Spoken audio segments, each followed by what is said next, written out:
자, 우리 창세기 1장 1절을 보겠습니다. 창세기. 태초에 하나님이 천지를 창조하시니라. 아멘. 자, 성경에서 제일 먼저 나오는 단어가 뭡니까? 태초죠. 태초. 태초에. 이 성경에는 태초에라는 단어가 한 15번 정도 나와요. 근데 이 태초라는 말은 말 그대로 여기 지금 창세기 1장 1절에도 나왔다시피 뭘 설명할 때 나오는 거죠? 천지 창조. 창조를 설명할 때. 창조. 예. 자, 그런데 이게 창조만 설명하는 게 아니라 누가 창조하셨어요? 태초에 하나님. 하나님이. 근데 여기는 하나님이라고 이렇게 표현했지만 신약에 가면 예수 그리스도를 설명할 때 이 태초가 쓰여요. 네. 그 다음에 창조와 예수님을 다 같이 설명할 때도 또 이 태초가 쓰이는 거예요. 그게 15번 나와요. 자, 우리 구약에도 많이 나오고 신약에도 많이 나오는데, 자, 이제 구약 봅시다. 이사야서에 5번 나와요. 이사야 37장 26절. 내가 어찌 듣지 못하겠느냐. 이 일들은 내가 태초부터 행한 바요. 상고부터 정한 바로서 이제 내가 이루어 너로 견고한 상을 헐어 돌모드기가 되게 하였노라. 예, 그래서 여기서 말하는 태초는 세상이 창조될 때부터 내가 그렇게 했다. 이게 새로운 일이 아니고 이 세상이 생길 때부터 그렇게 했다. 이 창조와 관련된 태초가 있고, 또 이사야 40장 21절. 너희가 알지 못하였느냐? 너희가 듣지 못하였느냐? 태초부터 너희에게 전하지 아니하였느냐? 땅의 기초가 창조될 때부터 너희가 깨닫지 못하였느냐? 예, 여기서도 창조와 관련해서 태초가 쓰였어요. 자, 그 다음에 41장 4절. 이 일을 누가 행하였느냐? 누가 이루었느냐? 누가 태초부터 만대를 명정하였느냐? 나 여호와라. 태초에도 나요. 나중 있을 자에게도 내가 곧 그니라. 예, 여기서는 예수님을 설명할 때, 하나님을 설명할 때 여호와라 태초에 나다. 자, 43장 13절. 과연 태초부터 나는 크니 내 손에서 능히 건질 자가 없도다. 내가 행하리니 누가 막으리요. 예, 여기서도 예수님이죠. 태초부터 나는 그니. 자, 그 다음에 이제 이 신약으로 오면은 요한복음에 먼저 나와요. 요한복음. 우리가 이미 읽었지만 요한복음 1장 1절 2절. 태초에 말씀이 계시니라. 말씀이 하나님과 함께 계셨으니 이 말씀은 곧 하나님이시니라. 그가 태초에 하나님과 함께 계셨고. 예, 자, 여기서 태초는 이 세상에 창조될 때 누가 있었다? 말씀이 있었다. 그런데 그 말씀이 누구다? 하나님이시다. 하나님이시다. 예, 그리고 더 뒤에 가면은 그분이 예수 그리스도시다. 말씀이 육신이 돼요. 그죠? 예. 자, 그 다음에 이제 히브리서에 또 나와요. 히브리서 1장 10절. 주여, 태초에 주께서 땅의 기초를 두셨으며 하늘도 주의 손으로 지으신 바라. 예, 그래서 창조될 때 주께서 땅에 기초를 놓으시고 하늘도 주의 손으로 지으셨다. 이 창조와 예수님을 다 가리키죠. 자, 그 다음에 이제 요한일서도 요한이 기록했는데요. 요한일서 1장 1절. 태초부터 있는 생명의 말씀에 관하여는 우리가 들은 바요, 눈으로 본 바요, 주목하고 우리 손으로 만진 바라. 예. 자, 그 다음에 2장 13절. 아비들아, 내가 너에게 쓰는 것은 너희가 태초부터 계신 이를 알미요 청년들아, 내가 너에게 쓰는 것은 너희가 악한 자를 이기었음이니라. 예, 그리고 14절. 아이들아, 내가 너에게 쓴 것은 너희가 아버지를 알았음이요. 아비들아, 내가 너에게 쓴 것은 너희가 태초부터 계신 이를 알았음이요. 청년들아, 내가 너에게 쓴 것은 너희가 강하고 하나님의 말씀이 너희 속에 거하시고 너희가 흉악한 자를 이기었음이니라. 아멘. 자, 여기서 보면은요, 이 태초라는 말이 사실 성경에는 창세기 1장 1절. 1절에 써졌잖아요. 그죠? 근데 신약에 와서도 이 복음서에 특히 요한복음의 1장 1절에 태초에 말씀이 계시니라. 그런데 또 요한일서 1장 1절에 또 뭐라 그랬어요? 태초부터 네, 태초부터 있는 생명의 생명의 말씀에 말씀에 관하여는 하면서 이 태초와 뭐가 연관을 시켰어요? 요한은 말씀. 예. 요한복음 1장 1절에도 태초에 말씀이 계시네. 예, 요한일서 1장 1절에도 태초부터 있는 생명의 말씀. 그래서 이 요한은 예수님을 특별히 창조하고 관련시켜서 예수님을 말씀으로 소개하고 있어요. 요한복음에서도 그랬고 또 어디서도 요한일서에서도 그랬고 네. 그렇죠? 예. 근데 여러분이 잘 아시는 것처럼 이 말씀을 헬라어로 뭐라 그래요? 헬라어로 헬라어 원어. 이 구약은 히브리어로 기록됐고 이제 신약은 그때 당시에 통용되던 말인 헬라어, 히브리어가 아닌 헬라어로 기록이 됐는데 헬라어로 뭐예요? 말씀이.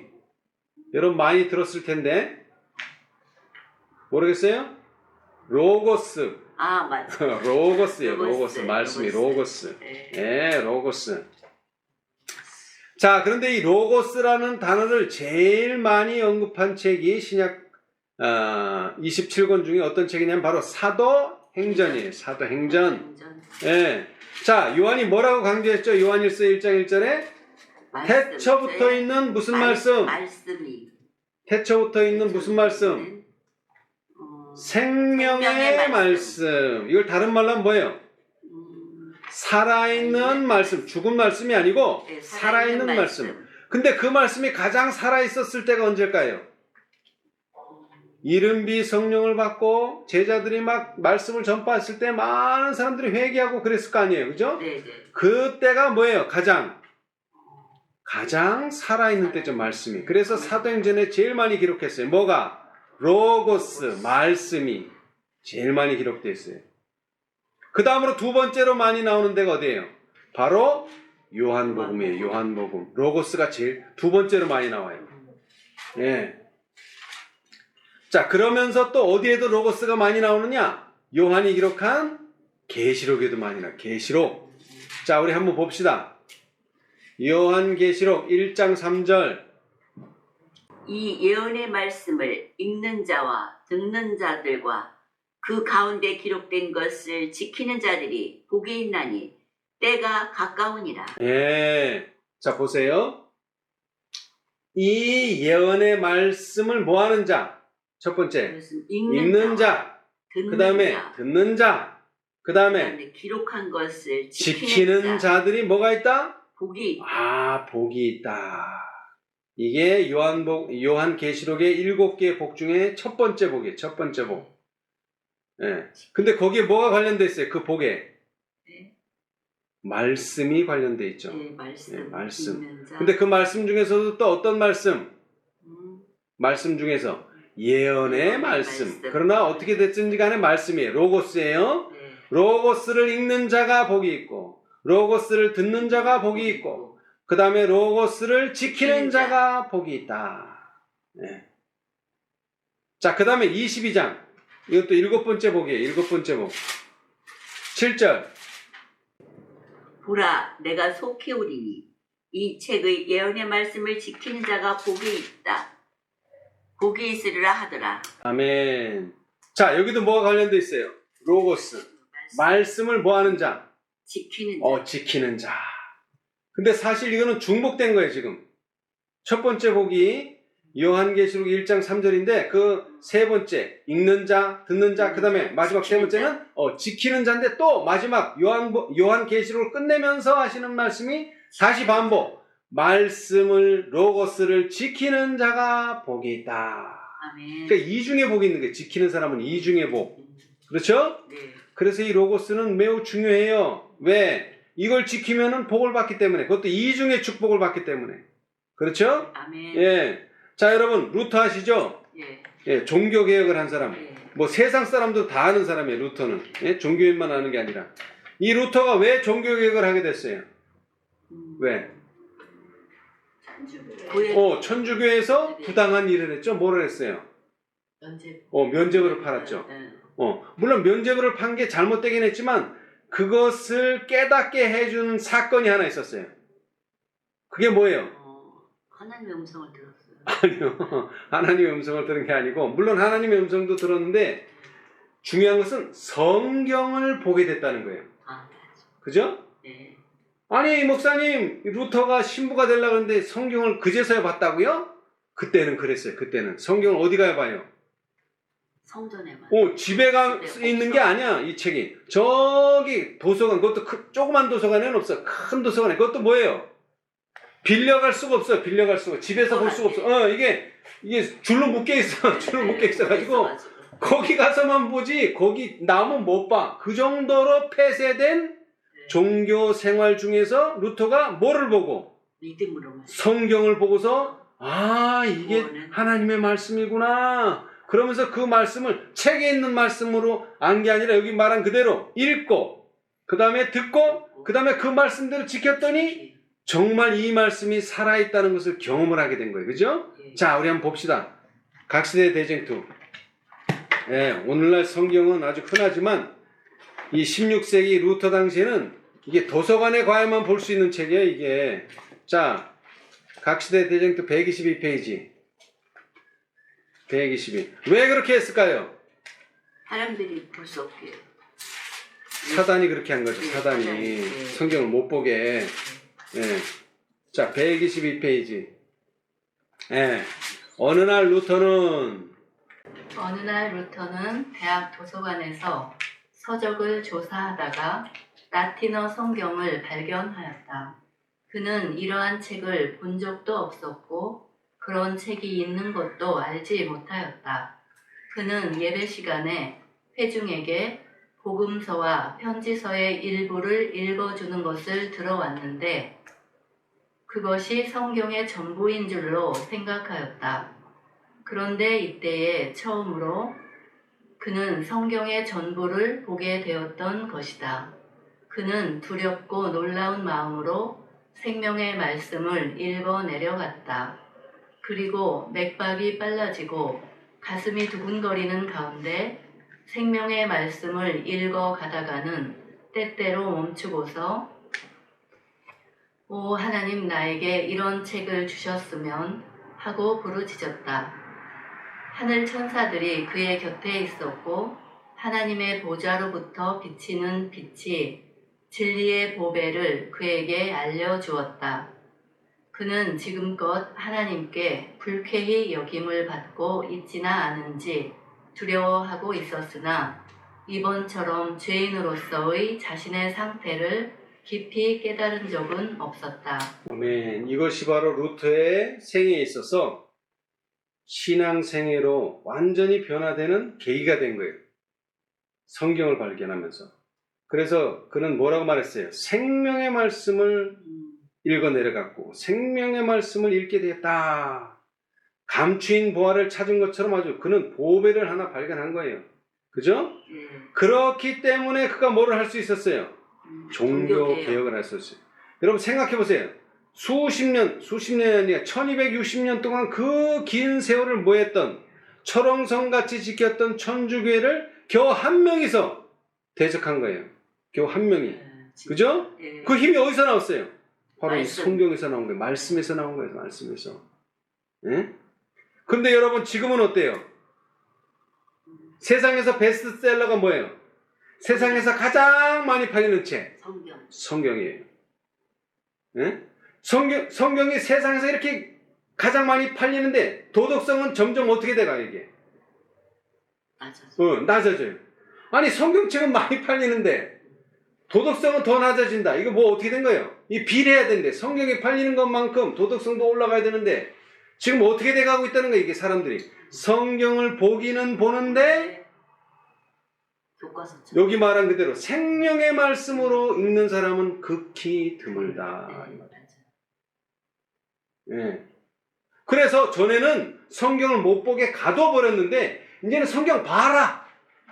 근데 보기는 보는데 어떻게 봐라? 네 마음대로 생각하고 네 마음대로 판단해서 네 마음대로 해석하고 네 마음대로 신앙해라.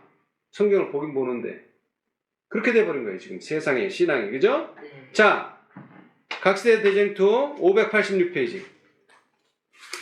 로마교회 최상권 시대에 로마 교회 최상권 시대에 편만했던 영적 암과 제약은 로마교가 성경을 금지함으로 생긴 필연적 결과였다.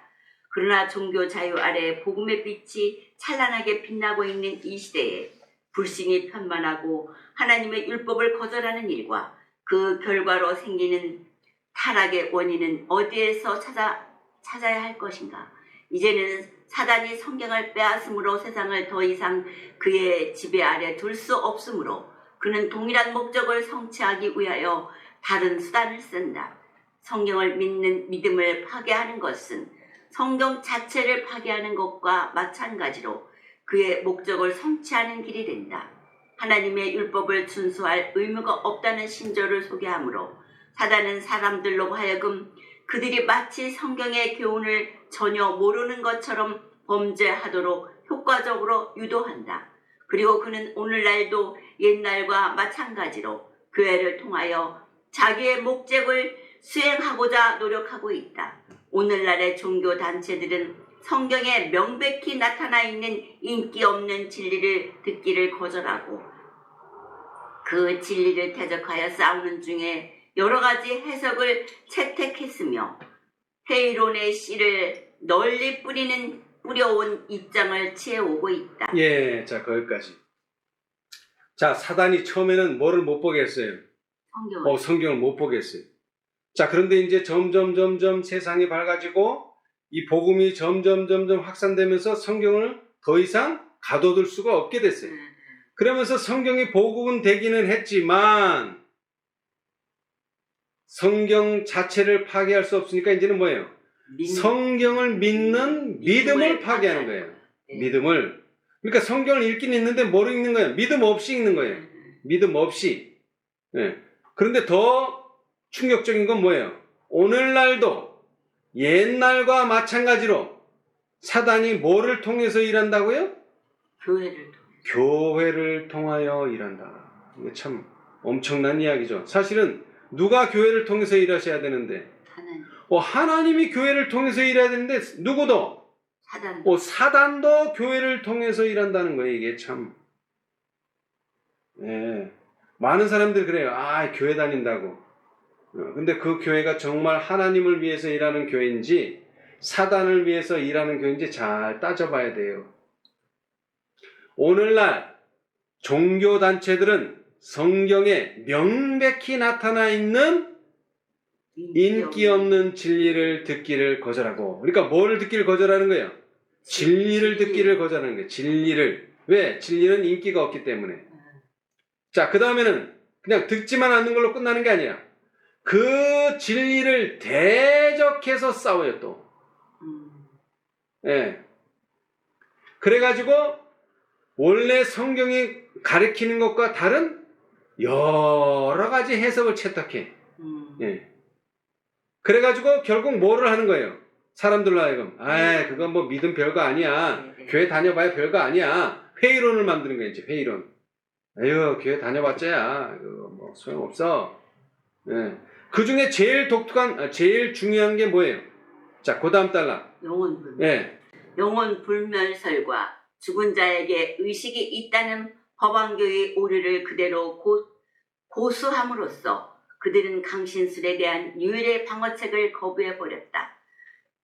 영원 지옥의 교리는 많은 사람들에게 성경을 믿지 않도록 이끌었다. 또한 넷째 계명의 요구가 사람들에게 강조되어 있기 때문에 제7일 안식일을 준수할 것을 부과되어 있다는 것이 밝혀져 있다. 그리하여 많은 인기 있는 교사들은 그들이 이행하고 싶지 아니한 의무에서 벗어나는 유일의 수단으로 하나님의 율법은 더 이상 구속력이 없다고 주장한다. 그리하여 그들은 율법도 안식일도 모두 내어버린다. 안식일 개혁 운동이 확대됨에 따라서 넷째 계명의 요구를 회피하기 위하여 하나님 율법을 거절하는 일은 거의 세계적인 일이 될 것이다. 종교 지도자들의 가르침인 불신에 대하여, 강신술에 대하여, 그리고 하나님의 거룩한 율법을 멸시하는 일에 대하여 문을 열어놓았다. 그러므로 그리스도 교회에 있는 제약에 대한 무서운 책임이 지도자들에게 있다. 아멘.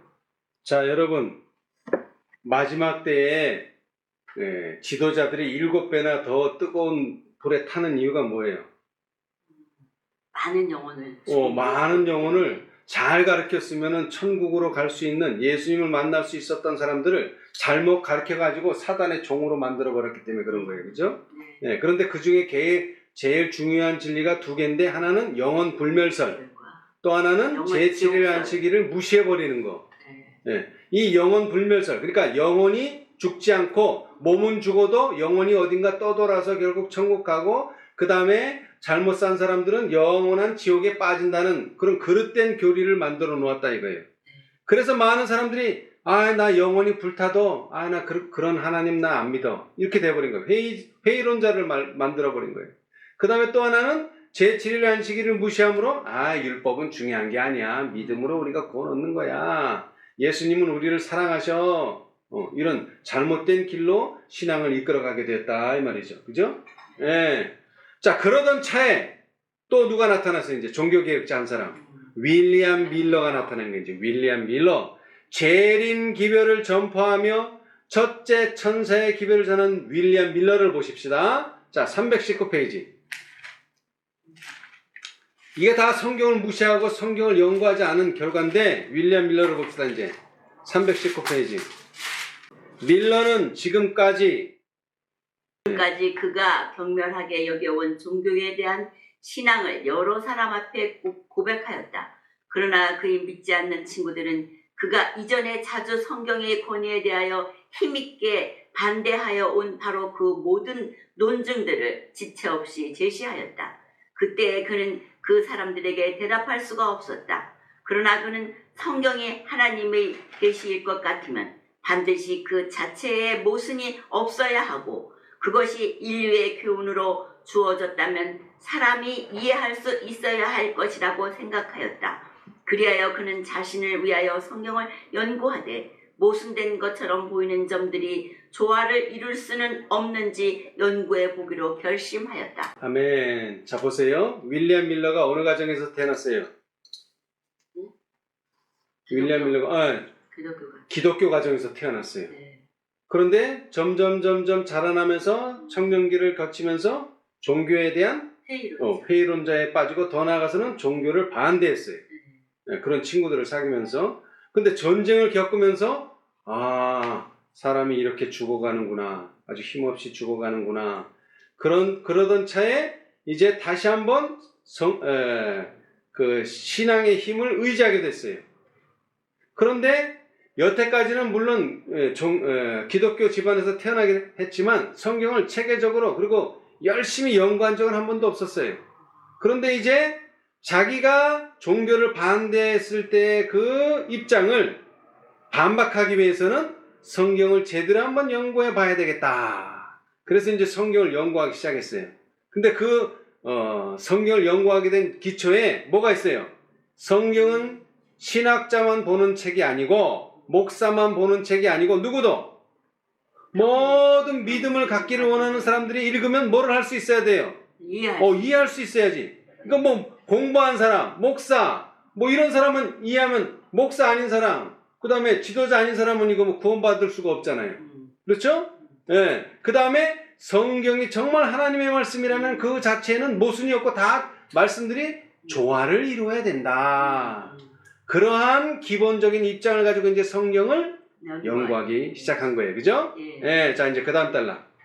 그는 모든 선입견을 버리고자 힘쓰는 한편 성경의 주석들을 참고하지 않고 관주와 성구 사전을 사용하여 성경의 구절과 구절을 비교함으로 연구하였다. 그는 그 연구를 극히 규칙적으로 조직적으로 하였다. 그리하여 그는 창세기에서 시작하여 성경 구절 한 절 한 절을 읽어가면서 그 의미가 분명히 이해되기 전에는 앞으로 나아가지 않았다. 그는 별로 모순이나 의문이 없이 이해할 수 있고 거기 관련되는 다른 성경 구절을 비교하여 자기의 견해와 일치되는 때에는 다음 성경 구절로 넘어갔지만 만일 분명하지 못한 점을 발견할 때에는 언제든지 그 문제에 관한 다른 모든 성경 구절을 대조 연구하였다. 그렇게 함으로 어렵게 보이던 것이 없어져 갔다.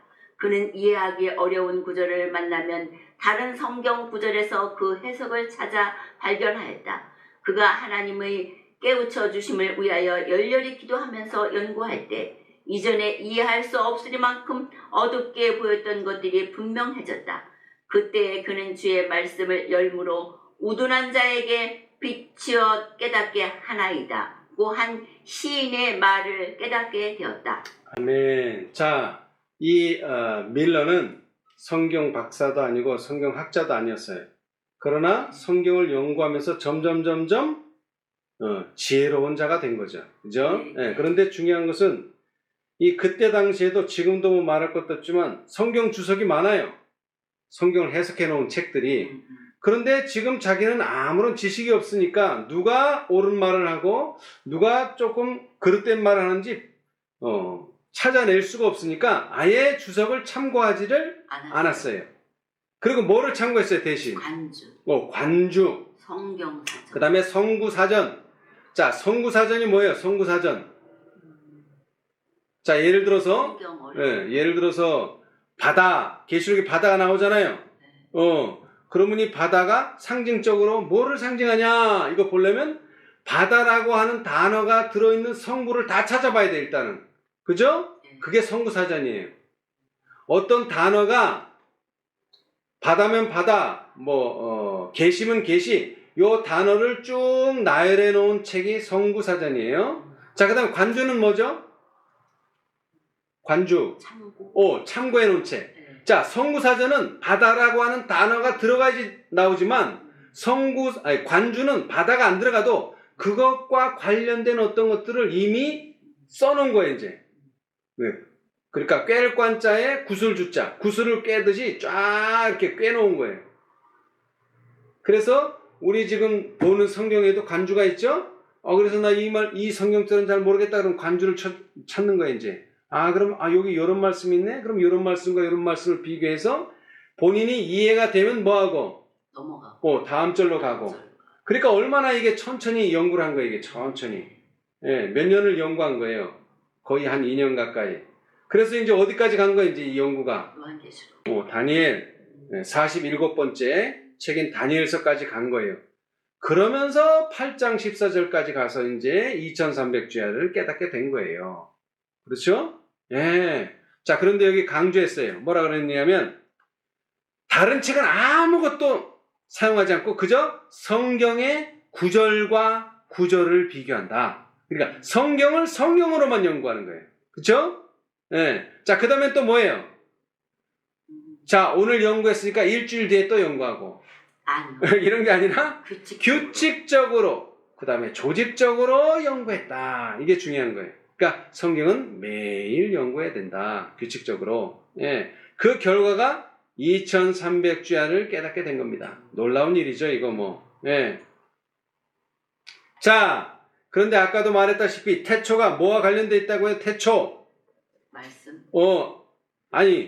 그것은 요한복음에 와서나 그렇게 된 거고 일단 태초라고 하면 제일 먼저 떠오르는 게 창세기 1장 1절. 그러니까 창조와 관련된 거예요. 태초는. 그죠? 그러면서 이제 이게 발전해 나가면서 그럼 창조는 누가 했냐? 그러니까 요한복음이 말씀으로 했다. 그럼 말씀이 뭐냐? 예수님이다. 이렇게 되는 거 아니에요. 그죠? 자, 그런데 계시록 14장에 세 천사의 기별 중에 첫째 천사, 윌리엄 밀러가 전했던 첫째 천사의 기별 속에 뭐가 나와요? 영원한 복음. 뭐요? 아니, 우리 지금 공부하고 있는 것 중에 네. 창조가 나오잖아요. 창조. 자, 창조. 계시록 14장 7절 봅시다. 그가 큰 음성으로 가로되 하나님을 두려워하며 그에게 영광을 돌리라. 이는 그의 심판하실 시간이 이르렀음이니 하늘과 땅과 바다와 물들의 근원을 만드신 이를 경배하라 하더라. 아멘. 자, 여기에 몇 가지 단어가 나와요. 그에게 영광을 돌리라. 그죠? 예. 그 다음에는 심판. 그의 심판하실 시간이 이르렀다. 그 다음에는요. 하늘과 땅과 바다. 하늘과 땅과 바다와 물들의 근원을 만드신 이를 경배하라. 예. 그 누구를 경배하라는 거야, 결론적으로? 하나님. 창조주. 하나님. 창조주. 예. 근데 그 창조주가 누구라는 거예요? 태초에 말씀. 하나님께서 세상을 창조하셨는데 뭐로? 말씀으로 창조하셨다. 근데 그 말씀이 누구다? 예수 그리스도다. 그걸 누가 기록했어요?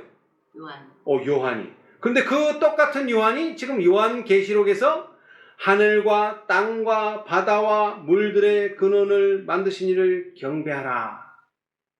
그러니까 누구를 경배하라는 거예요? 창조주를 경배하라. 네. 자, 그런데 성경이 왜 쓰여졌어요? 성경이 왜 쓰여졌어요? 우리에게 구원을 주기 위해서. 그리고 하나님이 어떤 분인지를 알려주기 위해서. 그죠? 네. 자, 그런데 521페이지 각시대 대쟁투 521. 결국 성경은 창조의 이야기로 시작해서 그 창조를 창조주가 하셨고 그 창조주를 의 뜻을 알려주고자 쓰여진 게 성경이에요. 521페이지.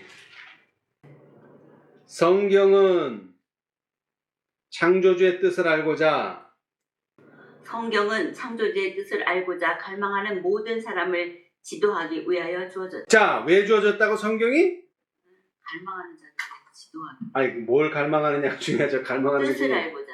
누구의 뜻? 창조주의 뜻. 창조주의 뜻. 네. 그냥 뜻이 아니에요. 왜 창조주의 뜻이어야 되느냐면 성경은 우리에게 구원을 주는데 그 구원을 줄 수 있는 능력이 있는 분은 누구밖에 없다. 창조주밖에 없다. 네. 그래서 창조주의 뜻을 알아야지만 구원도 얻을 수 있다. 그래서 그 창조주의 뜻을 알려주기 위해서 써진 책이 바로 성경이다. 자, 이제 그 다음 읽어보세요. 하나님께서는 사람들에게 예언의 확실한 말씀을 주셨다. 천사들과 그리스도 자신까지 장차 속히 올 사건들을 알려주시기 위하여 다니엘과 요한에게 오셨다. 우리의 구원에 관한 중요한 것들은 신비에 쌓인 채 넘겨지지 않았다. 그것들은 정직한 진리, 탐구자들이 당황하거나 오해할 수 있는 방법으로 게시되지 않았다. 주님께서는 선지자 하박국을 통하여 너는 이 묵시를 기록하여 판에 명백히 새기되 달려가면서도 읽을 수 있게 하라고 말씀하셨다. 하나님의 말씀은 경건한 마음으로 연구하는 모든 사람에게 밝혀져 있다. 진정으로 정직한 모든 사람은 진리의 빛으로 나오게 될 것이다. 의인을 위하여 빛을 뿌리셨다. 교인들이 마치 감춰진 부활을 찾듯이 열심으로 진리를 탐구하지 아니하면 교회도 성결을 향하여 전진하지 못할 것이다. 아멘. 자, 교회 다닌다고 다 성결해지는 게 아니에요. 그죠? 네. 교인들이 마치 감춰진 보화를 찾듯이 열심으로 진리를 탐구하지 아니하면 교회도 성결을 향하여 전진하지 못할 것이다. 아까도 말했지만 사단이 어디서 일한다 그랬어요? 교회에서 일해요. 교회에서. 하나님도 교회에서 일하지만 그렇기 때문에 교회 다닌다고 다 성결해지는 게 아니에요. 진리를 탐구하되 뭐처럼? 그냥 여기도 널려있고 저기도 널려있는 게 아니에요. 감추인 보화를 찾듯이 아주 열심히 찾아야지 찾아지는 거예요. 아멘. 금맥을 캐듯이, 광부가 금맥을 캐듯이 아주 눈을 크게 뜨고 조금씩 땅을 파 나갈 때, 윌리엄 밀처럼 한 절 한 절 성경을 연구해 나갈 때, 그때 근데 편견을 가지지 않고 세상의 해석이나 이런 걸 따르지 않고 오직 성경을 성경으로만 해석하고 성경으로만 이해하게 될 때 그는 보화를 발견하게 된다. 아멘. 예. 자, 그런데 아까도 말했지만 제가 루터, 그 다음에 윌리엄 밀러가 대단한 사람이잖아요. 진리를 발견했으니까. 네. 근데 사람들이 또 어떻게 되는 거예요, 이제? 진리에서 눈을 돌려가지고 어디로 가는 거예요, 이제? 진리를 찾아낸 사람. 잘하네. 그리고 진리를 해석하는 사람한테 이제 가는 거예요. 그래서 옛날에 그 루터가 종교개혁을 했으니까 무슨 교회가 생겼어요, 이제? 사람 이름을 따서. 루터 교회가 생겨요. 루터 교회가. 사람 이름을 따서. 그 다음에 윌리엄 밀러의 추종자들을 뭐라 그랬어요? 윌리엄 밀러주의자. 네. 예, 왜? 사람 이름을 따서. 근데 그렇게 되면은 안 돼요. 안 되는 거죠. 우리는 뭘 봐야 돼요? 예수 그리스도. 그걸 발견한 사람이 아니라 네. 그가 발견한 진리를 봐야 되는 거예요. 그리고 그 진리의 근원이신 하나님께 눈을 돌려야 돼요. 자, 각시대 대쟁투 169페이지. 진리가 전해짐으로 진리가 전해짐으로 자유를 경험하게 될 때 사람들은 하나님께서 오리와 미신의 쇠사슬을 끊어버리기 위하여 사용하신 그 인물들을 찬탄하는 경향을 가지기 쉽다. 사단은 사람들의 사상과 애정을 하나님께로부터 분리시켜 사람을 바라보게 하므로 도구에 불과한 사람들을 높이 우러러보도록 유혹한다. 그리고 온갖 사건의 배후에서 지도하시는 하나님의 섭리의 손길을 무시해버리도록 한다. 이런 경우에 흔히 칭찬과 존경을 받는 그 종교 지도자들은 하나님을 의지해야 할 것을 잃어버리고 자신을 의지하게 된다. 그 결과로 사람들은 지도를 받지 위하여 성경 말씀을 탐구하지 않고 지도자들을 바라보게 되며 지도자들은 사람들의 생각과 양심을 지배하고자 애쓰게 된다.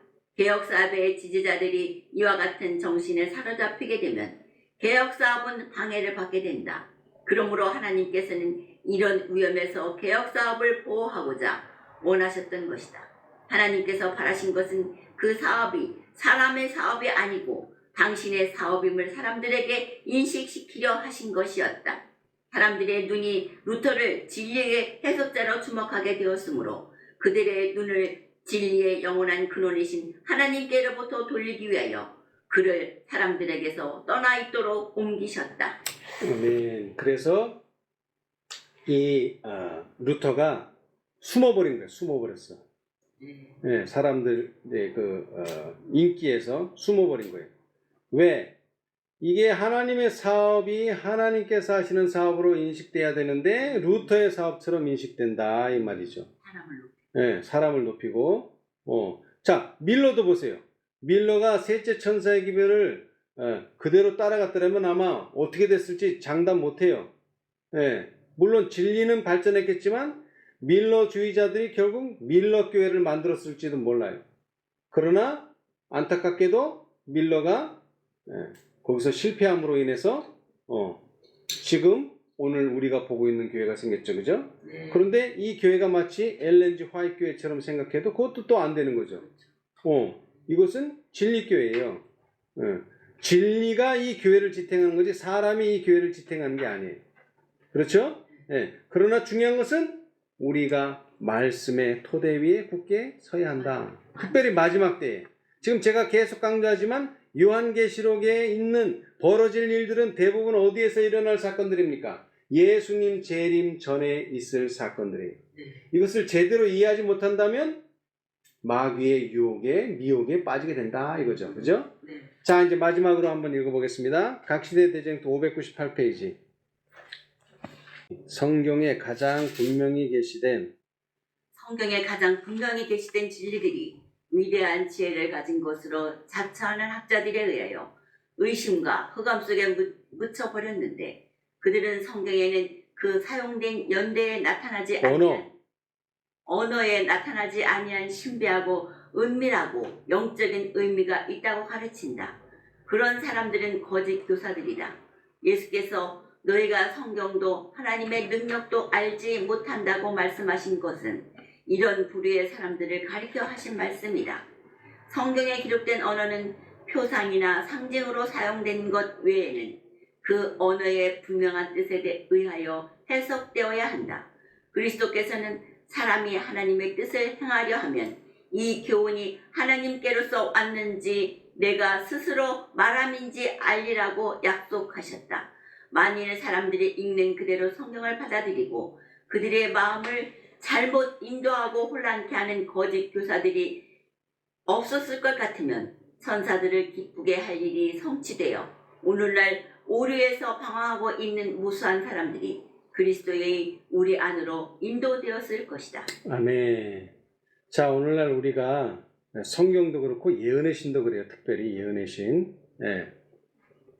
이 성경을 읽는 사람들이 똑같은 성경책을 보는데 왜 그렇게 많은 교회와 왜 이렇게 많은 해석이 있느냐 이 말이에요. 왜 그래요? 자기 뜻대로. 예. 예수께서 너희가 성경도 하나님의 능력도 알지 못한다. 예. 왜냐하면 성경에 기록된 언어는 표상이나 상징으로 사용된 것 외에는 그 언어의 분명한 뜻에 의하여 해석되어야 한다. 아멘. 근데 사람들이 뭐라 그래요? 에휴, 그 말은 귀에 걸면 귀걸이, 코에 걸면 코걸이야. 이런 식으로 말한다는 거죠.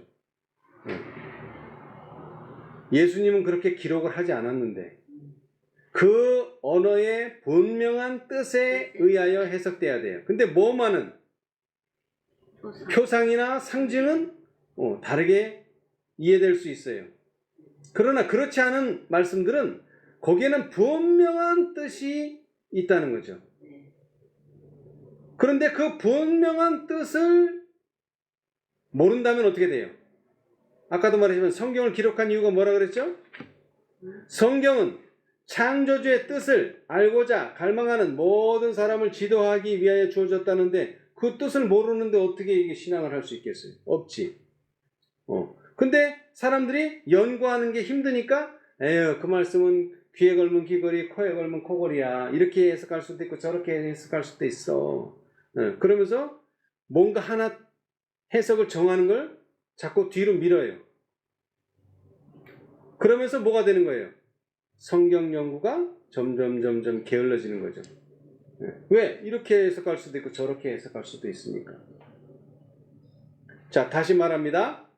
자, 계시록 22장 7절. 보라, 내가 속히 오리니 이 책의 예언의 말씀을 지키는 자가 복이 있으리라 하더라. 아멘. 그 지킨다는 말의 뜻이 요한복음에 자, 요한계시록도 요한이 기록했죠? 그 다음에 요한복음도 요한이 기록했죠? 자, 요한이 뭐라고 말했어요? 요한복음 7장 17절에 사람이 하나님의 뜻을 뭐하려 하면? 행하려 하면 이 교훈이 어디서 왔는지 하나님께로서 왔는지 내가 스스로 말함인지 아니라 이 약속의 기초에서 이 진리를 토대로 해서 우리는 지키는 자가 되어야 된단 말이에요. 근데 사람들은 지키지도 않으면서 이건 귀에 걸면 귀걸이, 이거는 코에 걸면 코걸이야. 자꾸 회의론을 빠지는 거예요. 회의론. 자, 그리고 아까도 말했지만 요한 계시록을 기록하면서 처음부터 말했어요. 3절에 이 예언의 말씀을 뭐하는 자? 첫 번째 읽는 자, 그 다음에 듣는 자, 그 다음에 지키는 자들이 복이 있다. 아멘. 지킨다는 말을 2번이나 강조한 거예요. 그건 축복이 된다는 거죠. 지키면은. 근데 그 지킨다는 게 요한복음에서 뭐라고 말하는 게 지키는 거예요? 하나님의 뜻을 행하려 하면. 그러니까 성경 공부를 저 세상 공부처럼 자꾸 머리로 하는 사람도 있어요. 머리로. 그거는 해석이 안 돼요. 뭐로 해야 된다? 몸으로 해야 된다. 실천해야 된다. 실천하다 보면 이게 하나님의 뜻이구나. 이건 내 생각이구나. 이게 분간이 돼요. 근데 머리로만 하니까 이게 분간이 안 되는 거예요. 이럴 땐 이럴 때가 저럴 땐 저럴 때가. 예. 그래서 여기 요한계시록에서 다시 강조하지만 말씀을 지키는 자, 말씀을 지키는 자가 복이 있다고 했는데 그 지킨다는 말의 뜻은 하나님의 뜻을 행하는 자들은 분명히 이게 하나님의 뜻인지 저게 하나님의 뜻인지를 알게 된다는 것입니다. 아멘. 자, 우리도 이제 많은 말씀들을 알고 특별히 요한계시록 18장까지 왔지만 우리도 계속 뭐 하는 자가 돼야 되죠? 지키는 자가 돼야 돼요. 네. 지키려면 어떻게 해야 된다고요? 하나님의 뜻을 행하는 자가 돼야 된다. 네. 우리 모두 하나님의 말씀을 실천함으로 하나님의 말씀을 지키는 자, 또 그 지킴으로 복받는 자들이 되시기를 간절히 바라면서 마치겠습니다. 아멘. victorious, Lord.